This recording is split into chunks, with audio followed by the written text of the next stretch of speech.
السلام عليكم ورحمة الله وبركاته.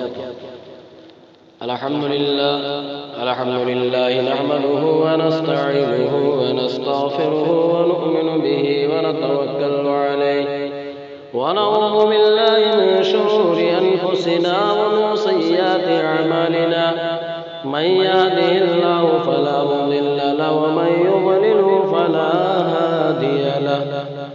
وأشهد أن لا إله إلا الله وأشهد أن محمدًا عبده ورسوله.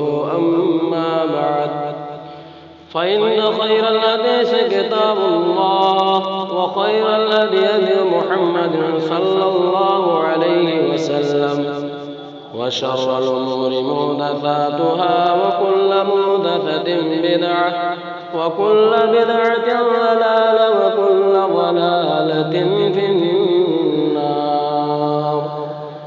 أعوذ بالله من الشيطان الرجيم. بسم الله الرحمن الرحيم. لن ينال الله لحومها ولا دماؤها ولكن يناله التقوى منكم. وقال النبي صلى الله عليه وسلم: من كان له ساعة ولم يضح فلا يقربن مصلانا.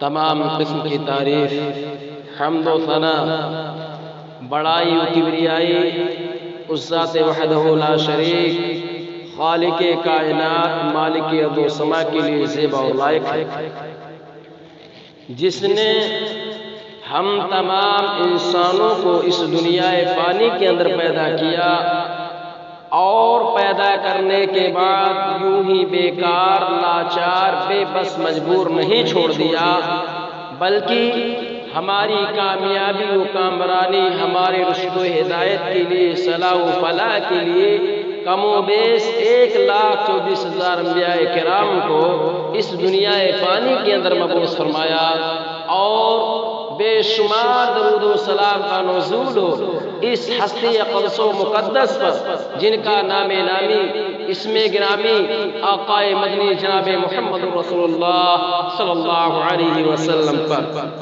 اسلامی بھائیوں، امت محمدیہ کے اندر رائج حضرت ابراہیم علیہ السلام کی بہت ساری سنتوں میں سے ایک مشہور سنت قربانی ہے، جسے اللہ تعالی نے رہتی دنیا تک امت مسلمہ کے لیے مسنون و مشروع قرار دیا ہے۔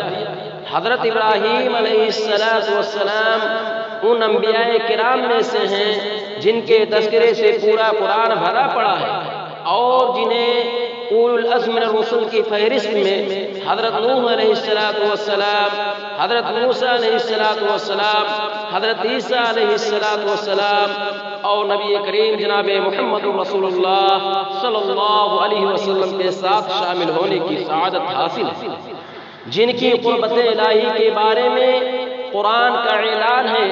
اللہ رب العالمین ارشاد فرماتے ہیں: وَاتَّخَذَ اللَّهُ إِبْرَاهِيمَ خَلِيلًا، کہ اللہ رب العزت نے حضرت ابراہیم علیہ السلام کو اپنا خلیل اور اپنا دوست بنا لیا، لیکن آپ کو اللہ تعالیٰ کی قربت اور مقام خلت ہوئی نصیب نہیں ہوئی، بلکہ طرح طرح کی آزمائشیں، تکلیفیں اور مصیبتیں برداشت کی، جان و مال کی قربانیاں پیش کی، بہت سارے امتحانوں میں کامیاب ہوئے، تب کہیں جا کر آپ کو یہ مقام و مرتبہ حاصل ہوا۔ چنانچہ ان امتحانوں اور آزمائشوں میں کامیابی کا آپ کو بہترین صلہ ملا۔ اللہ رب العالمین نے آپ کو لوگوں کا امام اور پیشوا بنایا۔ اللہ رب العالمین قرآن کریم میں ارشاد فرماتا ہے: وَإِذِ ابْتَلَىٰ إِبْرَاهِيمَ رَبُّهُ بِكَلِمَاتٍ فَأَتَمَّهُنَّ قَالَ إِنِّي جَاعِلُكَ لِلنَّاسِ إِمَامًا، کہ جب حضرت ابراہیم علیہ السلام نے تمام امتحانوں میں کامیابی حاصل کی تو اللہ تعالیٰ نے آپ سے فرمایا کہ اے ابراہیم، میں تمہیں لوگوں کا پیشوا اور امام بنانے والا ہوں۔ اسلامی بھائیوں، اللہ رب العالمین دوسری جگہ ارشاد فرماتے ہیں وَمَن يَرْغَبُ عَن مِّلَّةِ إِبْرَاهِيمَ إِلَّا مَن صَفِيَ نَفْسَهُ وَلَقَدِ اصْطَفَيْنَاهُ فِي الدُّنْيَا وَإِنَّهُ فِي الْآخِرَةِ لَمِنَ الصَّالِحِينَ کہ کوئی بیوقوف ابراہیم علیہ السلام سے بے رغبتی کرے گا، ہم نے انہیں دنیا میں چن لیا اور آخرت میں بھی ان کا شمار نیکوکاروں میں سے ہوگا۔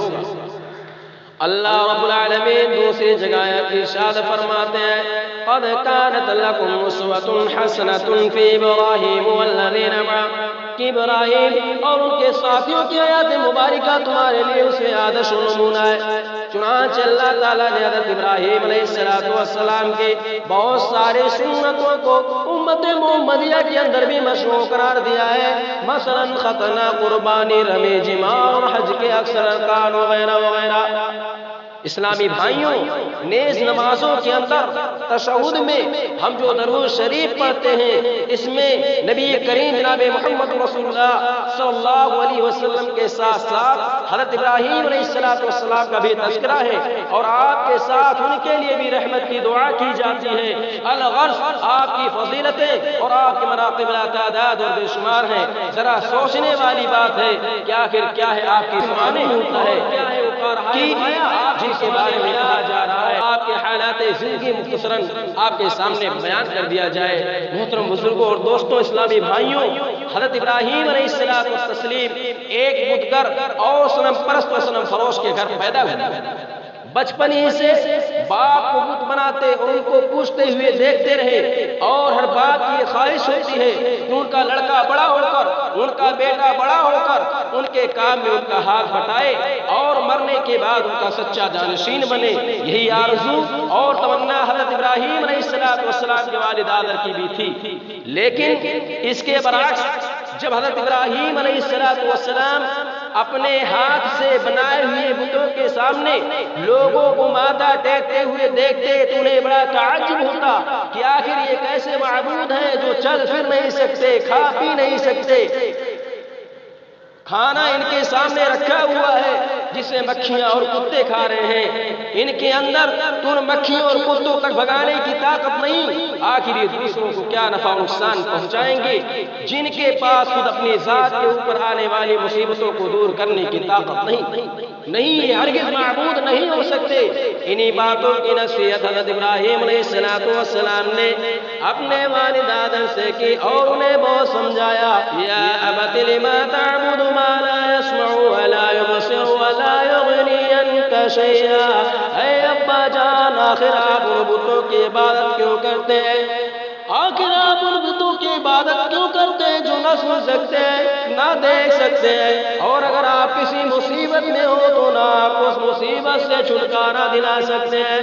یا ابتی لا تعبد الشیطان ان الشیطان کان للرحمن عصیا، اے ابا جان شیطان کی پرست نہ کیجیے، شیطان تو اللہ کا نافرمان ہے۔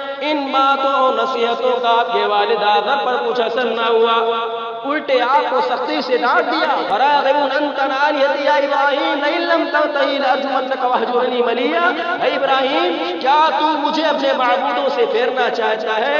اب تک تو نے جو کہہ دیا اگر آئندہ پھر ایسی بات مجھ سے نکالی تو سن لے پتھر سے مار مار کر گھر سے بھگا دوں۔ اسلامی بھائیوں، حضرت ابراہیم علیہ السلام کے دل میں توحید کا بیج پڑ چکا تھا۔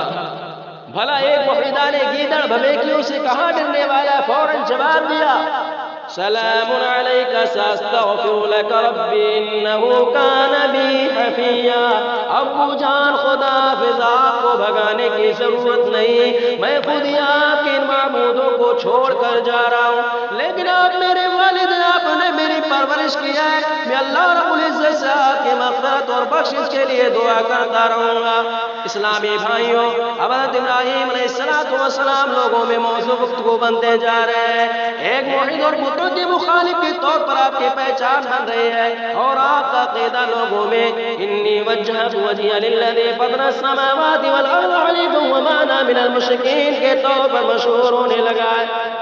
ایسے حالات میں ایک واقعہ پیش آتا ہے، میلے اور عید کا دن ہے، لوگ سج دھج کر میلے میں جا رہے ہیں، آپ کو بھی دعوت سخن دی جاتی ہے، لیکن بیماری کا بہانہ بنا کر انہیں ٹال جاتے ہیں، اور جب سب میلے میں چلے جاتے ہیں تو ایک کلہاڑی کو لے کر صنم خانے میں پہنچتے ہیں، دیکھتے ہیں کہ بتوں کے آگے کھانا رکھا ہوا ہے جنہیں مکھیاں کھا رہی ہیں۔ حضرت ابراہیم علیہ السلام ان بتوں سے مخاطب ہو کر کہتے ہیں الا تاکلون، اے کھاتے کیوں نہیں، کھاؤ، ما لکم لا تنطقون، اے تمہیں کیا ہو گیا ہے، بولتے کیوں نہیں؟ جب ان کی طرف سے کوئی جواب نہیں ملتا، حضرت ابراہیم علیہ السلام پیش میں آ کر، غصے میں آ کر سب کو مسمار نے نابود کر ڈالتے ہیں، توڑ ڈالتے ہیں، اور سب سے بڑے بت کے کندھے پر کلہاڑی کو لٹکا کر واپس لوٹاتے ہیں۔ میلے سے واپسی پر جب لوگ اپنے معبودوں کی حالت زار دیکھتے ہیں تو غصہ سے پھٹ پڑتے ہیں اور آپس میں کہتے ہیں من فعل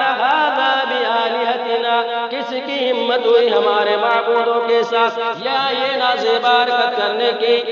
لوگوں نے جواب دیا سمعنا فتى يذكرهم يقال له ابراہیم، ابراہیم نام کے ایک شخص کو ہم اپنے معبودوں کی ایک جوئی اور نکتہ چینی کرتے ہوئے دیکھتے تھے، ہونا وہی اسی کا کام ہے۔ فَاتَوْا بِهِ عَلَىٰ النَّاسِ لَعَلَّهُمْ يَشْهَدُونَ، اسے لوگوں کے سامنے کھلے میدان میں حاضر کیا جائے تاکہ سب اس کا عبرتناک انجام دیکھ لیں۔ حکم ملنا تھا، حضرت ابراہیم علیہ السلام کو لایا گیا، سوال ہوا انت فعلت هذا بآلهتنا یا ابراہیم، اے ابراہیم ہمارے معبودوں کی حالت کیا تم ہی نے کی ہے؟ اسلامی بھائیوں، حضرت ابراہیم علیہ السلام کو موقع مل گیا، آپ تو ایسے کسی موقع کی ہی تلاش میں رہتے تھے، بے باکی سے جواب دیا بل فعلہ کبیرہم، یہ کام اس بڑے بت کی ہے جس کے کندھے پر کلہاڑی لٹکی ہوئی ہے، اگر تمہیں میری بات پہ یقین نہیں تو فاسألوہم ان کانوا ینطقون، انہیں سے پوچھ لو، اگر کچھ کہنے کی صلاحیت ہوگی تو وہی خود جواب دے دیں گے۔ اس مبنی پر حقیقت چبھتے ہوئے جواب سے خود بخود مارے شرم کے ان سب کی نظریں جھک گئیں، اور جب کوئی معقول جواب نہ بن پڑا، اسلامی بھائیوں تو پکار اٹھے حرقوا وانصروا آلہتکم، اپنے معبودوں کی مدافعت کے لیے اٹھو اور ابراہیم کو جلا ڈالو۔ پھر آپ کو زندہ جلانے کے لیے لکڑیاں اکٹھا کی گئی، آگ جلائی گئی اور جلتے ہوئے آگ میں آپ کو ڈال دیا گیا۔ آپ کا توکل اللہ رب العالمین پر تھا، بھروسہ اللہ رب العالمین پر تھا، اور اللہ تعالیٰ کا یہ اصول ہے وَمَن يَتَوَكَّلَ اللَّهِ فَهُوَ حَسْبُهُ، جس کا یقین اور بھروسہ اللہ پر ہو تو اللہ ایسے لوگوں کی مدد کے لیے کافی ہے۔ عرش والے کی طرف سے آپ کو حکم ہوتا ہے یا نار کونی بردا وسلاما علی ابراہیم، اے آپ ابراہیم علیہ السلام کے لیے ٹھنڈی اور سلامت والی بن جا۔ لوگوں کا باہر سے خیال ہے کہ حضرت ابراہیم علیہ السلام کو جھلسا رہی ہے، جبکہ واقعتاً وہ حضرت ابراہیم علیہ السلام کے لیے گلے گلزار بنی ہوئی ہے۔ کسی شاعر نے کیا ہی خوب نقشہ کھینچا ہے، آج بھی ہو جو براہیم سائمہ پیدا، آج بھی ہو جو براہیم سائمہ پیدا، آگ کر سکتی ہے انداز گلستان پیدا، آگ کر سکتی ہے انداز گلستان پیدا۔ اللہ اللہ، محترم اسلامی بھائیوں، جب حضرت ابراہیم علیہ السلام کو لوگوں کی جانب سے مایوسیات لگے اور آپ کی تبلیغ کا ان پر کوئی اثر نہ ہوا، نیک مارے کر دین و ایمان پر قائم رہنا مشکل ہو گیا، تو تبلیغ دین کے لیے مصر کی جانب ہجرت فرما لی۔ اس وقت آپ اپنی عمر کے آخری پڑاؤ پر ہیں، لیکن آپ کے ہاں آپ کے بعد اس دعوتی تبلیغی مشن کو آگے چلانے والا کوئی وارث نہیں ہے۔ عمر بڑھاپے کو پہنچ چکی ہے، بچہ پیدا ہونے کی کوئی امید اور آس بھی نہیں ہے۔ 80 سال کی عمر میں رب کی بارگاہ میں ہاتھ پھیلائے ہوئے ہیں، رب حب لی من الصالحین، اللہ تو مجھے نیک لڑکا عطا فرما۔ اور آگے بڑھنے سے قبل ایک بات کی طرف توجہ دلا دوں، بتلا دوں، یہاں حضرت ابراہیم علیہ السلام کی دعا سے ایک سبق سیکھ کے جانا کہ عام طور پر جب کسی کی یہاں اولاد نہیں ہوتی ہے، لوگ دعا کرتے ہیں کہ اللہ کوئی ایک لنگڑا لولا کانا بہرا لڑکا ہی دے دے، اور کسی کو اتنی بھی توفیق نہیں ہوتی تو مزاروں پر جاتا ہے اور بابا سے لڑکے کی فریاد کرتا ہے۔ اسلامی بھائیوں سنو، یہاں حضرت ابراہیم علیہ السلام کی عمر 80 پار کر چکی ہے، لڑکا لڑکا پیدا ہونے کی کوئی امید اور آس بھی نہیں، پھر بھی رب کی بارگاہ میں اپنی جھولی پھیلائے ہوئے ہیں، اللہ رب العالمین کو پکار رہے ہیں، رب هب لي من الصالحین، پروردگار لڑکا دینے والا صرف تو ہی ہے، مجھے ایک نیک لڑکا عطا فرما جس کا رب پر اتنا بھروسہ ہو، آخر اس کی دعا بھی کبھی رد ہوتی ہے۔ اسلامی بھائیوں، احکم الحاکمین کی جانب سے بشارت دی جاتی ہے، فبشرناہ بغلام حلیم، ابراہیم میں ضرور تمہیں لڑکا عطا کروں گا، اور وہ بھی نہایت صابر و بردبار لڑکا، کیونکہ اسے آگے نہایت مشکل امتحان میں پاس ہونا ہے۔ اللہ تعالیٰ کے حکم سے حضرت حاجرہ کے بطن سے حضرت اسماعیل علیہ السلام پیدا ہوتے ہیں۔ اسلامی بھائیوں دوستوں، لیکن ابھی امتحانوں اور آزمائشوں کا سلسلہ تھما نہیں ہے، بلکہ اس سے بھی بڑا اور کٹھن امتحان پیش آتا ہے۔ اللہ تعالیٰ کی طرف سے حکم ہوتا ہے، ابراہیم اپنے اس بچے اور اس کی ماں کو مکہ کی بیاب و گیا زمین میں چھوڑ آؤ، جہاں نہ کوئی انسان بستا ہو اور نہ کچھ کھانے پینے کا نظم و نسق ہو۔ حضرت ابراہیم جن کی پوری زندگی امتحان اور آزمائشوں میں گزری، بھلا کس طرح رب کے اس حکم کو ڈال سکتے تھے؟ اونٹ پر پانی کا ایک مشکیزہ اور کچھ کھجوریں لی، اور بیوی و بچے کو ساتھ لے کر مکہ کی جانب نکل پڑے، اور ایک بے آب و گیا زمین میں بیوی و بچے کو چھوڑ کر واپس مڑنے لگے۔ حضرت حاجرہ آپ کے پیچھے دوڑی ہوئی آئی، عرض کرنے لگی کہ آپ ہمیں چھوڑ کر کہاں جا رہے ہیں؟ ہم نے اس شیر خال لگتے جگر کو جنہیں کنی دعاؤں منا جا سے اللہ رب العالمین سے مانگا ہے، اس بے آب و گیا زمین میں کس کے سارے چھوڑے جا رہے ہیں، جہاں آس پاس کسی چرندوں پرند کا نام و نشان تک نہیں۔ حضرت ابراہیم علیہ السلام پیچھے مڑ کر نہیں دیکھتے۔ حضرت حاجرہ رضی اللہ تعالیٰ عنہ پوچھتی ہے کہ آپ یہ کام اللہ تعالیٰ کے حکم سے کر رہے ہیں؟ اسلامی بھائیوں، حضرت ابراہیم علیہ السلام فرماتے ہیں، ہاں، تب حضرت حاجرہ جن کا اللہ تعالیٰ پر کامل ایمان و یقین تھا فرماتی ہیں، اگر آپ یہ کام اللہ تعالیٰ کے حکم سے کر رہے ہیں تو جس نے قدم قدم پر آپ کی حفاظت کی وہ ہمیں بھی ضائع و برباد نہیں کرے گا۔ چنانچہ اللہ تعالیٰ نے اپنے حکمت و تدبر سے ان کی حفاظت کی اور ان کے لیے زمزم کا پانی جاری کر دیا، جس سے آج پورا عالم اسلام مستفید ہو رہا ہے۔ برادران قوم ملت، وقت گزر جاتا ہے، ادھر حضرت اسماعیل علیہ السلام بھی بڑے ہو رہے ہیں، دوڑ و دھوپ کی عمر کو پہنچ چکے ہیں، جوانی کی دہلیز پر قدم رکھنے والے ہیں۔ ایسے وقت حضرت ابراہیم علیہ السلام کو ایک عجیب و غریب خواب دکھائی دیتا ہے کہ آپ اپنے نور نظر لگتے جگر بڑھاپے کے سارا حضرت اسماعیل علیہ السلام کو اپنے ہاتھوں سے ذبح کر رہے ہیں۔ اس خواب کو دیکھنے کے بعد حضرت ابراہیم علیہ السلام تیار ہو کر مکہ کی جانب اپنی بیوی بچے کے پاس جاتے ہیں اور بیوی سے بچے کو تیار کرنے کے لیے کہتے ہیں، پھر بچے کو ساتھ لے کر مینا کے جانب نکلتے ہیں۔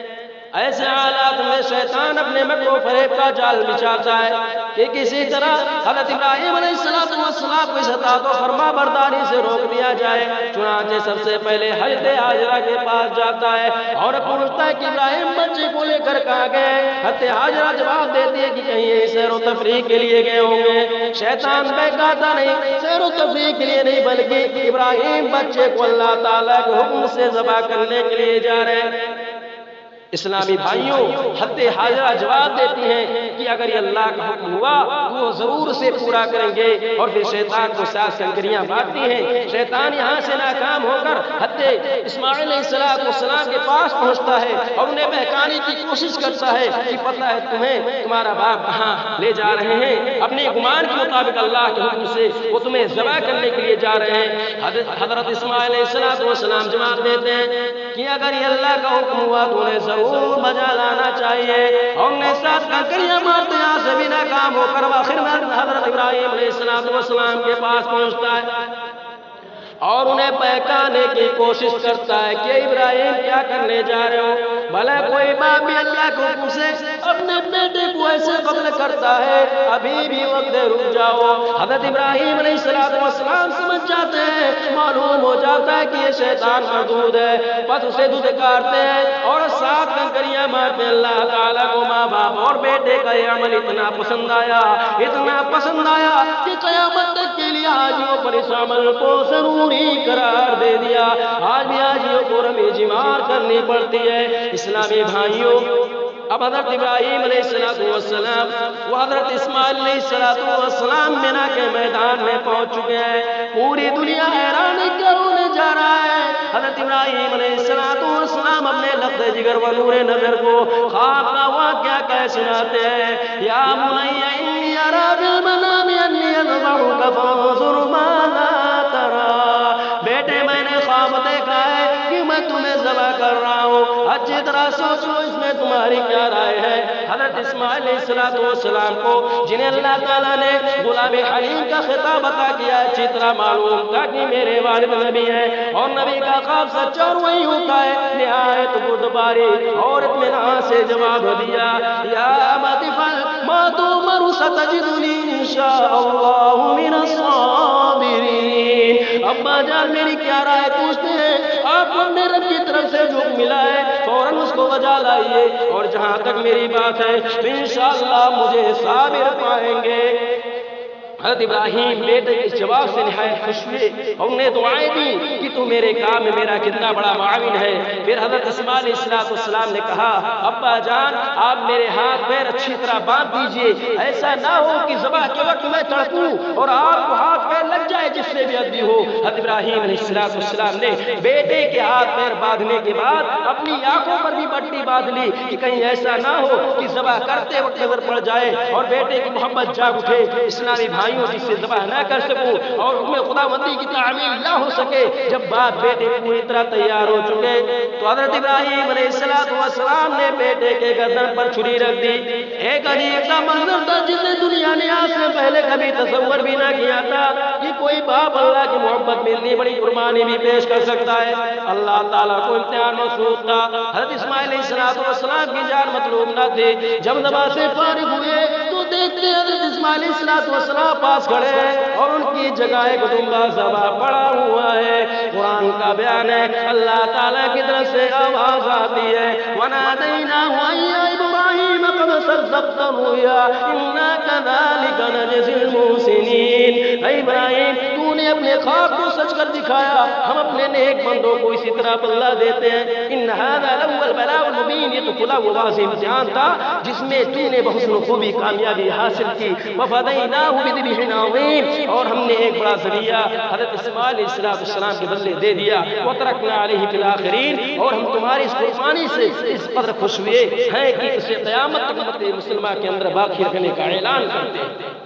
اسلامی بھائیوں یہی وہ قربانی ہے جسے آج آپ اور ہم منا رہے ہیں، چونکہ جو کہ ہمارا مخصوص اسلامی شعار ہے۔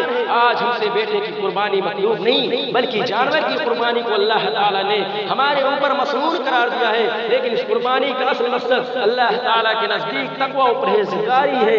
اللہ تعالیٰ کا ارشاد ہے لن ینال اللہ لحومها ولا دماؤها ولکن ینالہ التقوی منکم، قربانی کا گوشت اور خون اللہ تعالیٰ کے پاس نہیں پہنچتا، صرف تمہاری تقوی و پرہیزگاری اس کے یہاں پہنچتی ہے۔ لہذا ہمیں نہایت اخلاص للہیت کے ساتھ اچھے سے اچھا داتا ہوا جانور جو ہر قسم کے عیب و نقائص سے پاک و قربانی کرنی چاہیے۔ نیز قربانی کا ایک خوشی کا موقع ہے، لہذا ہمیں اس خوشی کو اپنے گھر کی چہار دیواریوں تک محدود رکھنے کے بجائے فقراء و مساکین اور دوست و احباب تک بھی پہنچانا چاہیے، اور قربانی کی گوشت کو صرف خود نہ کھا کر انہیں بھی دینے کا خاص خیال رکھنا چاہیے۔